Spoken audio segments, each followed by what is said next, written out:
Em busca de alimento. Todos os seres vivos precisam se alimentar para sobreviver. O alimento ele fornece energia que possibilita o crescimento e o desenvolvimento.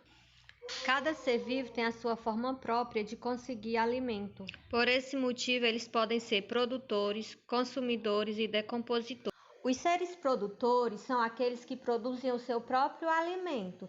Eles podem ser encontrados tanto em ambientes aquáticos como em ambientes terrestres. As algas, as plantas e algumas bactérias, elas são consideradas exemplos de seres produtores. Por quê? Porque eles produzem o seu próprio alimento através da fotossíntese. Para isso, elas utilizam água, sais minerais, ar e luz.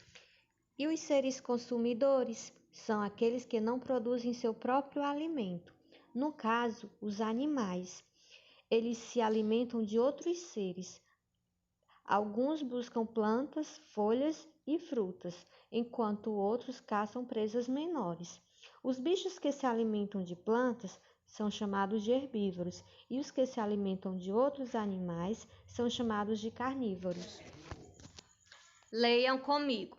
Se apenas os produtores podem produzir alimento, isso significa que os consumidores dependem dos produtores.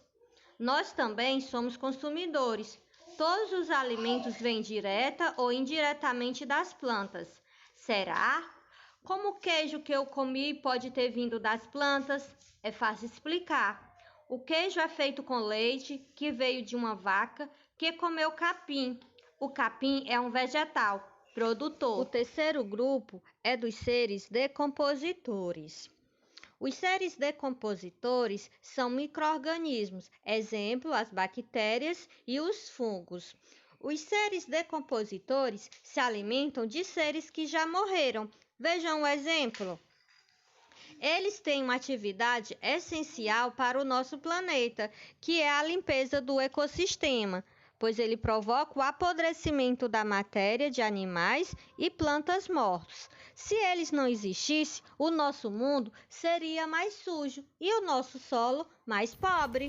Os seres decompositores também são aproveitados pelos seres humanos na produção de alimentos. O fermento biológico, que é utilizado na fabricação de pães, massas e pizzas, tem um fungo microscópico que faz com que a massa cresça e fique macia. O queijo e o iogurte também são exemplos de alimentos que contêm micro-organismos na sua composição. Os seres decompositores também são utilizados em remédios. Alguns deles produzem antibióticos.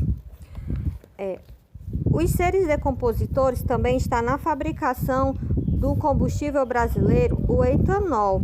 Ele é produzido pela fermentação da cana-de-açúcar causada por um fungo microscópio. Embora a maioria dos micro-organismos seja úteis para os seres vivos, existem alguns que podem causar doenças para as plantas e os animais. Resumo da aula. Na aula de ciências de hoje, nós estudamos sobre os seres produtores, que eles produzem seu próprio alimento. Exemplo, plantas, algas e algumas bactérias. Já os seres consumidores não produzem seu próprio alimento. Eles se alimentam de outros seres vivos, os animais.